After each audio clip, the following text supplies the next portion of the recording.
आपको याद होगा मैंने कल बताया था कि श्रीमद् भागवत की कथा में 12 स्कंद हैं। माने हमारे आपके शरीर के 12 अंग हैं और यही 12 अंग ही भागवत के 12 स्कंद हैं। तो ये भागवत कहीं बाहर की नहीं है, यही की है। तुंगभद्रा क्या है? तुंग माने श्रेष्ठ और भद्र माने कल्याण, और यही ये शरीर है उत्तम। इस उत्तम नगर में रहते हुए प्राणी अगर चाहे तो अपना कल्याण कर सकता है।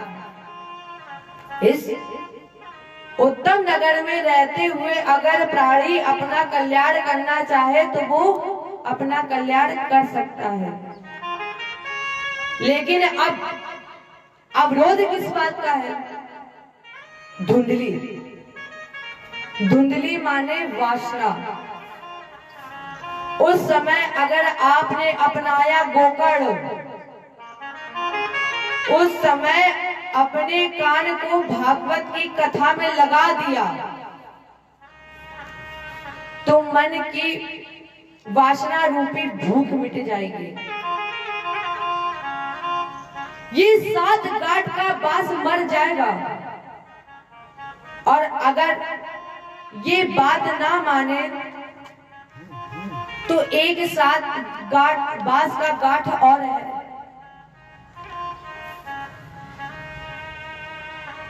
स्त्री आसक्ति, पुत्र आसक्ति, धन आसक्ति और ग्रहम आसक्ति।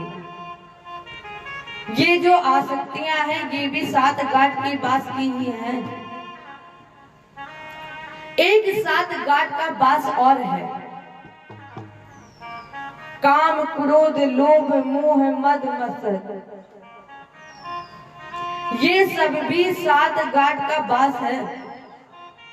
और जो व्यक्ति, जो मनुष्य मोह माया के बंधन से निकल गया, छूट गया, तो वो परमात्मा को प्राप्त करने में सामर्थ हो जाएगा। और जो कथा को 7 दिन सुनता है, जो श्रीमद् भागवत की कथा को 7 दिन सुनता है, वो जन्म मृत्यु के बंधन से मुक्त हो जाता है। वेदव्यास जी लिख रहे हैं शिखरणी श्लोक में, असारे संसारे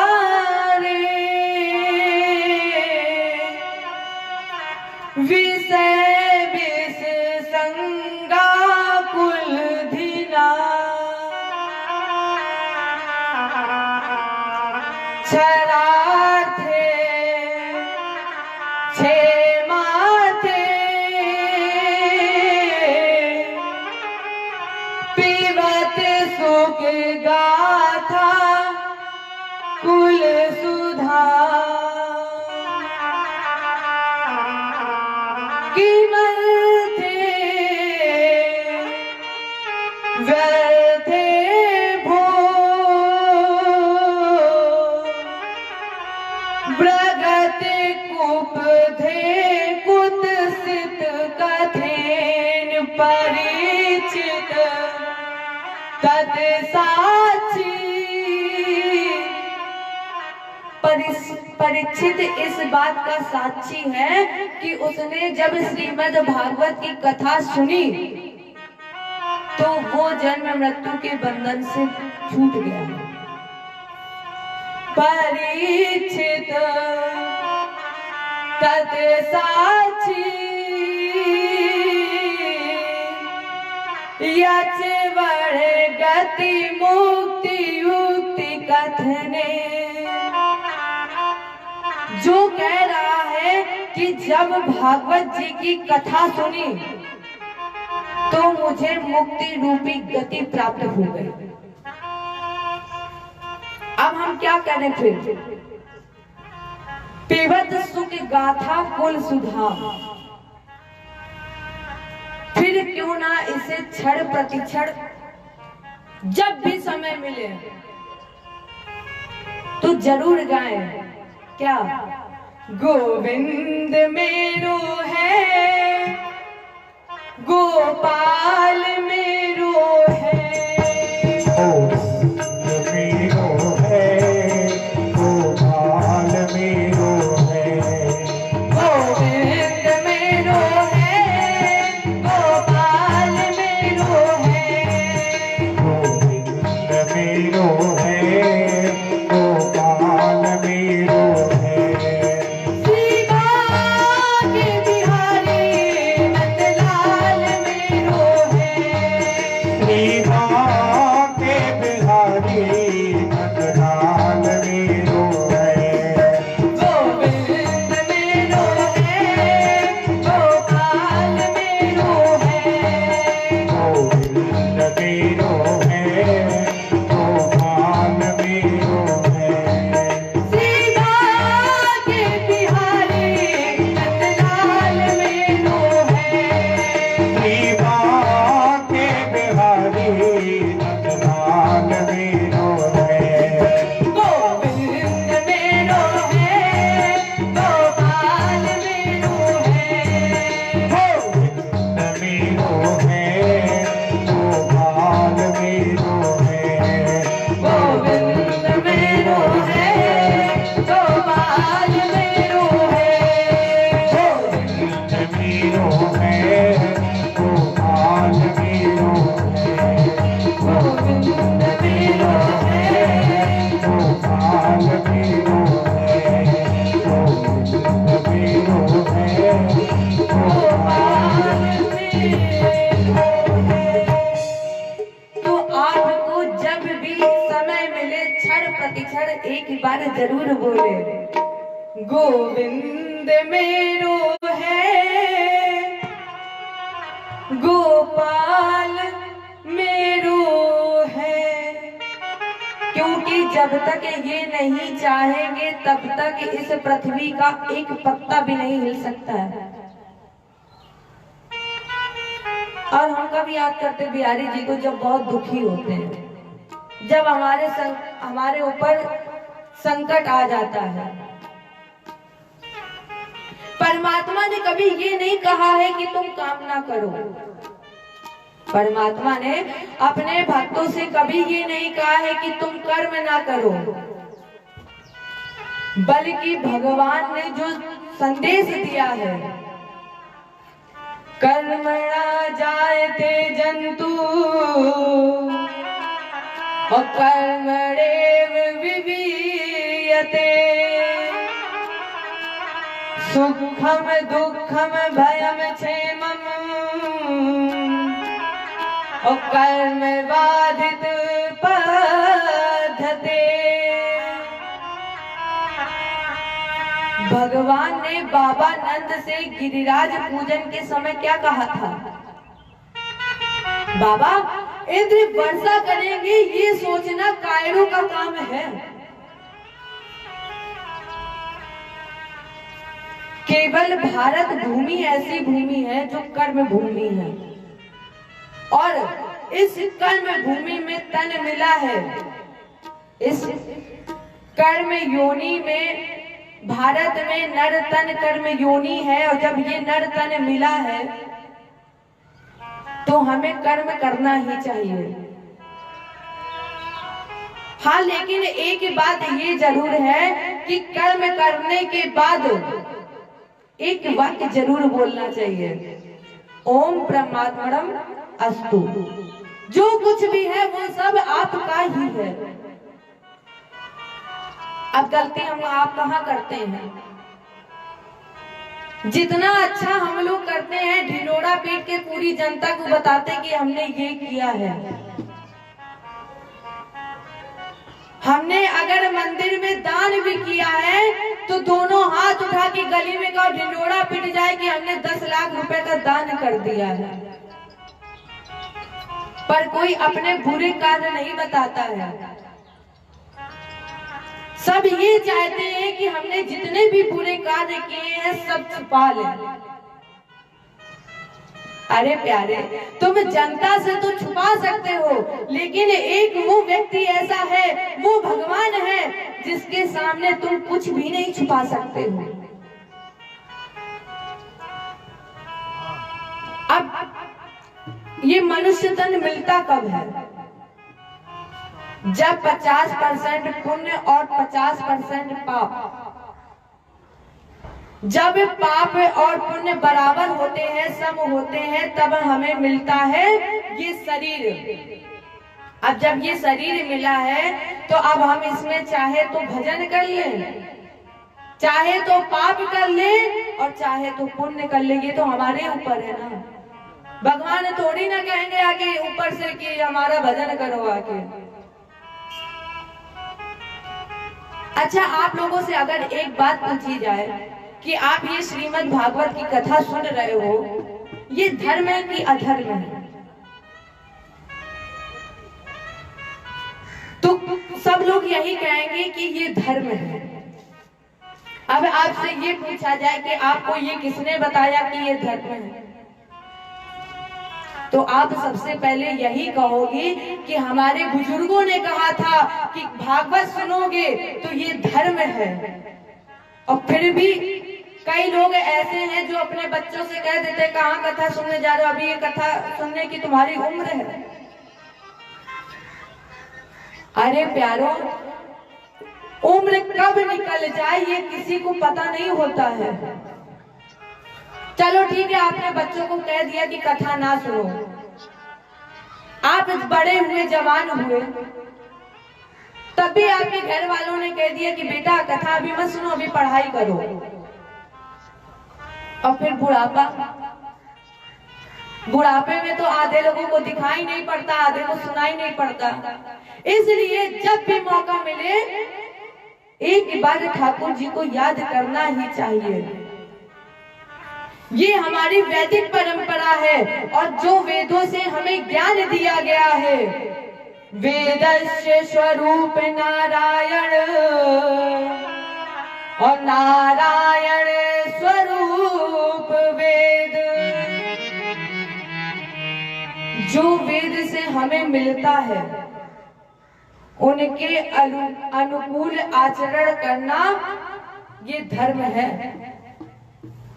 जो भी कुछ हमें वेदों से मिलता है, अगर आप उसके अनुकूल आचरण करेंगे तो वो धर्म है, और इसके विपरीत अगर आचरण करेंगे तो वो प्यारे अधर्म है।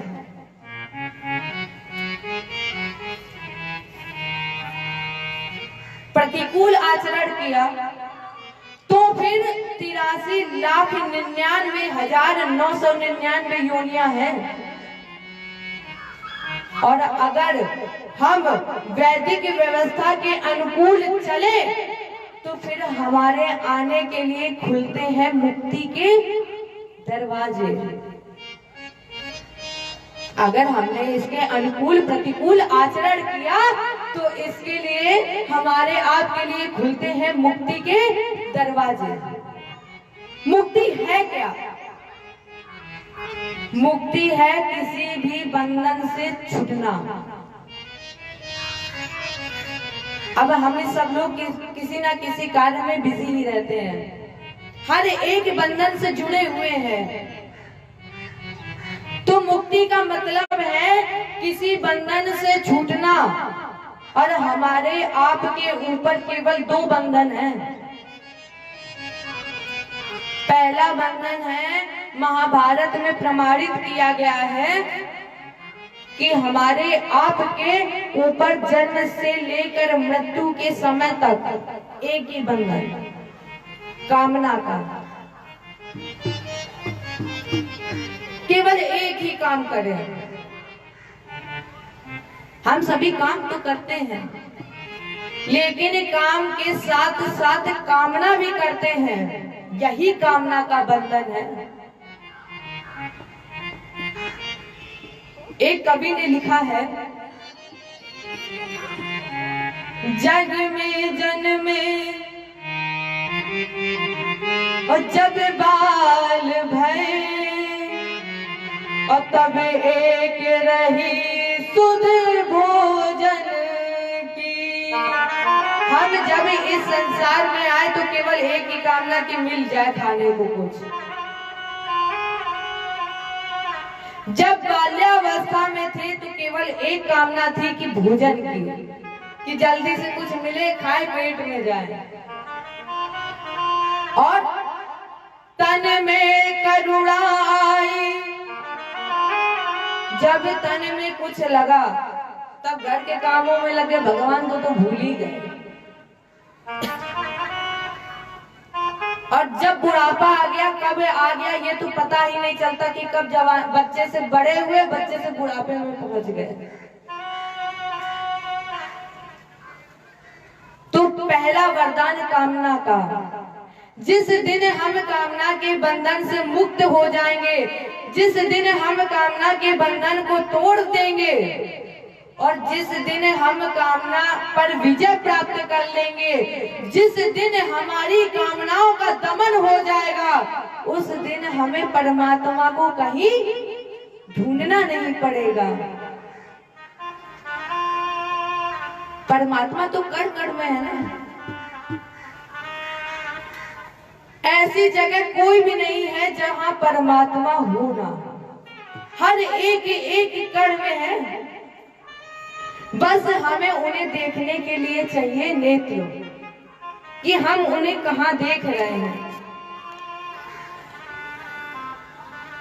आपने जब मन को मंदिर बना लिया, जब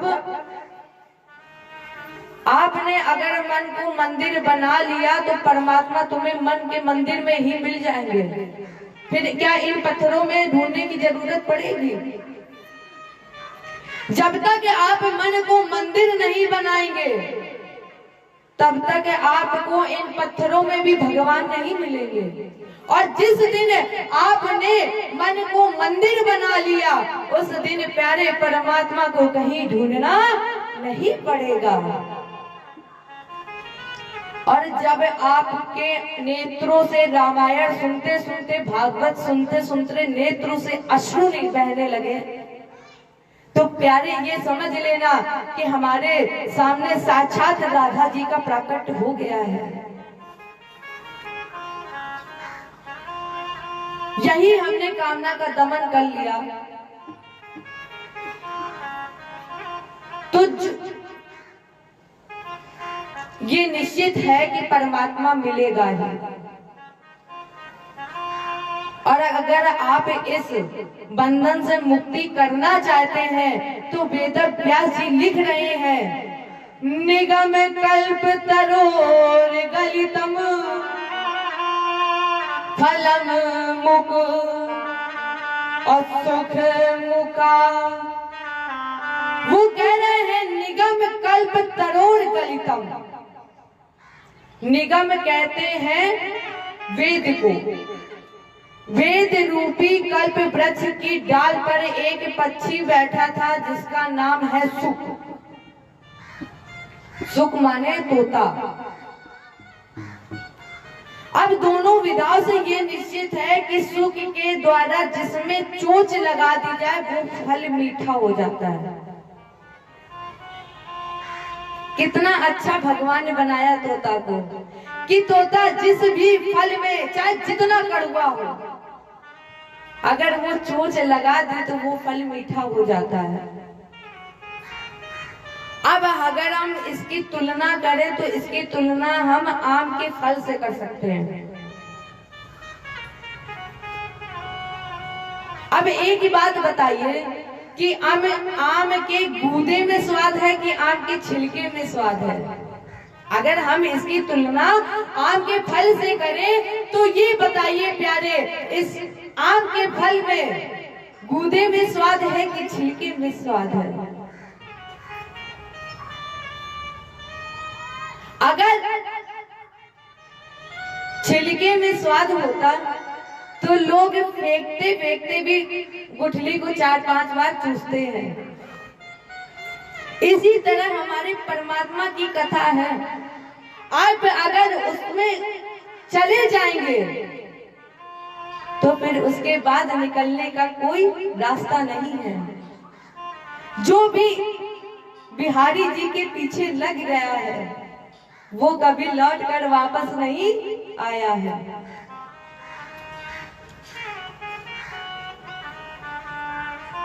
उसका असली रस क्या है? उसका असली रस वही लोग जानते हैं जो श्रीमद् भागवत की कथा को मन से सुनते हैं,